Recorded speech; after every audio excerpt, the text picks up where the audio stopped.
Tears of the Kingdom's map contains a surface full of crazy storms, an underworld of abandoned cities, and to top it all off, a ridiculous invention the developers had to create to overcome a huge problem. The ground map for Tears of the Kingdom is already seeing several drastic changes to it that will give you a very different experience than that of Breath of the Wild. Malice has erupted from the vast cave system lying dormant beneath Hyrule, and can be seen spewing out of places like Death Mountain, altering its landscape, as well as thunderstorms and bizarre disasters covering up various locations. Hyrule Castle, rather than soaring high up into the skies, simply hovers above the ground, leaving a large hole underneath it that gets deeper the further in it you go. Large and small pits to the cave system below dot the landscape, like the giant hole that can be seen in the trailer, as well as other possible entrances to the cave system scattered around Hyrule. Hyrule's many towns will have changed and possibly expanded, offering more questlines from villagers and more to do in them, with the shops from Breath of the Wild having multiplied to offer more options of things to buy, such as weapons and items to possibly upgrade Link's various armors and other weapons, with something like a crafting bench being introduced to meet the new bar set before the game. Although Link and Zelda haven't aged very much, giving the populace a short couple years or less to recover and grow. Castle Town in the trailer remains in ruins, which could just be Nintendo leaving a rebuilt Castle Town, which is likely one of the first towns to be fully rebuilt, a surprise for the game. Different areas of Hyrule's map may be missing due to them being ripped up into the sky, uncovering something sinister below them, as well as creating a variety of entrances to the caves below, which could also include waterfalls to ride down for the chunks of land that have been taken near Hyrule's rivers and lakes. A major problem the Zelda team is facing is that the bar for Tears of the Kingdom has been set so high that the entire map is unlikely to extend horizontally by very much, and instead will expand vertically, giving the developers much more creative freedom as they keep Zelda's story within the lands of Hyrule, not having to make up additional areas and kingdoms outside Hyrule and add those into Hyrule's story. So how does a team outperform a previous game that literally sold better than the console it sold on, initially selling over 925,000 units after launch, while the Switch at the time had only sold 906,000 units? As Nintendo said, the first instance we can recall where a piece of software has a reported attach rate that's actually higher than 100%. One way for Nintendo to outdo their previous title, other than adding in tons of new town features, shops, and quests, is to just give Zelda players more places to explore. Whether this be a more fleshed out and expanded Gerudo Town, or to finally add in one thing fans have been craving, being underwater exploration. This could mean so much more than many have initially realized, as Tears of the Kingdom could have lush and expansive locations loaded with coral, cool and horrifying sea creatures, shipwrecks, and amazing locations waiting for players to explore, opening up the clothing and items in the shops to include waterware, different potions and items, with some underwater locations having their own attached quests from Zora and other villagers. But for Nintendo to top Breath of the Wild, they are going to need a whole lot more, as the team has spent quite some time over the past 6 years evolving our enemies, as Boblokins that now have much larger unicorn horns attached to them have also teamed up and combined with other enemies around the map. Most of the map will change existing areas so they are familiar but have new things to explore about them, and problems to deal with that will seamlessly connect to the skies above and the ground below. But if none of this is very exciting, then the next new area may be the most interesting creation by far to explore, as players face dark tunnels, darker creatures, and ancient underground cities left abandoned. The underground areas are as dark as they are mysterious. What we can observe from Hyrule's many ripped out sections of land, and the 6 years it's taken to make the game, despite Nintendo already having developed many of the game's assets and physics engine from Breath of the Wild, is the underground is going to be as expansive as it is decked out with new content. Even when talking about the new Sky World, Aonuma stressed that, however, the expanded world goes beyond that. The Zelda team has taken an exorbitant amount of time to research, create, and develop the underground area that contains a vast network of separated caverns, having anything from their own underground lake, rivers running through them, giant glowing crystals, to entire underground cities left abandoned by the Zonai tribe, and of course, new dungeons and large bosses. This enormous cave network could easily contain multiple layers of caverns that could descend downward in pitch blackness for thousands of meters, requiring Link to possibly stock up on torches and other useful items before embarking on any serious exploration. Hidden within this network will likely be new enemies that thrive in the dark, including bats, a new form of Boblokin, and of course giant arachnids for you to just stumble upon as you venture through the many dark tunnels and winding caverns. Some of these tunnels will lead you to the surface, and you may even find a waterfall or ancient minecart to ride up to the surface, anywhere across Hyrule's wide map. In fact, the surface world is already so large that there will likely be a variety of clever ways for Link to travel back to the surface. As a player, you should be able to expect that Tears of the Kingdom's map should seamlessly connect together as a giant open sandbox just like Breath of the Wild, no matter where you are. But an interesting observation for players to consider is since Zelda stands for giving the players an unprecedented amount of freedom, players should be able to beat Ganondorf in Hyrule Castle and finish the game immediately without having to do anything else. If this observation holds true, then the unique dungeons and bosses that we find in the overworld will act more like bosses in a Metroidvania or Souls game, possibly giving us valuable and useful items that are not necessary to completing the game and the story, as we are also able to stumble upon them by chance. But the map of the game really wouldn't feel complete if it wasn't for the skies and one last impressive thing that ties all three areas together. On this channel, we've already solved questions around Tears of the Kingdom, the new sky world that players should be able to expect to instantly jump down from into the world below is said to be an open-air world, has its own strange structures, unique travel system, and dungeons possibly filled with bosses waiting for us to walk into. The open-air world is a result of producer Eiji Aonuma wanting to finally bring to fruition the dream he had for Skyward Sword, which, due to hardware limitations, fell short of his dream, saying, "The Legend of Zelda Breath of the Wild is a result of what we wanted to expand and make a better Skyward Sword. It's like an evolved or expanded version. Players should expect a rather expansive traveling experience in and within the new Skyworld's islands and buildings. Smaller buildings and structures made out of stone stand in the background, along with larger ones that tower on top of the islands for players to find whenever they like, while other structures could be embedded inside the islands. The islands themselves are covered in the Japanese autumn's golden ginkgo tree that symbolizes longevity, as the tree can live for thousands of years, and profound endurance in the face of disaster. Many of the islands are high above the clouds, so they remain unaffected by the weather and storms hitting the lands below, while some lower ones appear to be encased in a perpetual thunderstorm and swirling clouds for Link to overcome. The skies seem to contain their own unique travel system of Link being able to summon and ride on a large stone bird as he flies towards a large glowing symbol on the ground. Many of the sky islands can be reached by reversing the time of various large stone blocks hanging around the map, along with water droplets and what we can only expect to be a variety of other unique features within the game's different regions. Tears of the Kingdom's map appears to be merging the best of Skyward Sword while allowing each of the areas to flow together into one another as one seamless large map, with happenings within the eerie underground and purified skies affecting life on Hyrule's ground. But now Zelda's team faces a bigger problem and opportunity to redefine how players interact with open world games, as I've always loved to see just how expansive the map of a game is and what areas I'm yet to experience. Now that the Sheikah Slate is gone, so too is the game's map interface that lets us look at all of Hyrule. Assuming we are certainly getting another overworld map that most probably comes from within Link's new arm, unless the Zelda team splits up their viewable map into 3 separate parts, this map interface can no longer support viewing a 2-dimensional map like practically every open world game does. With the game being one seamless experience, it's likely they want to do the same with the map. So now the team has to solve the problem of players being able to view a map that contains the surface, an open-air sky world full of islands that are at differing heights, and an underground that contains winding and twisting caverns that could go downwards for hundreds of meters. This is where the opportunity for the Zelda team to further raise the standard for open-world games lies. As not being able to support a 2-dimensional top-down map, it's likely that the team has to go much further, creating a new massive 3-dimensional map complete with a movable camera. As for how Link will uncover the fog of the new map, which is anyone's guess, could do with him activating or even purifying ancient structures of the Zonai or otherwise within the underground and sky world. While the map of the surface could remain uncovered from his adventures in Breath of the Wild, it will likely still end up in fog, as there's many new features and locations to explore. But if none of these observations made any sense, then here's the actual theory.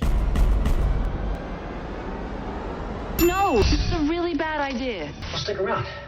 I'm full of bad ideas. Now, if you're still left wondering what the underground area might actually look like, then check out this video.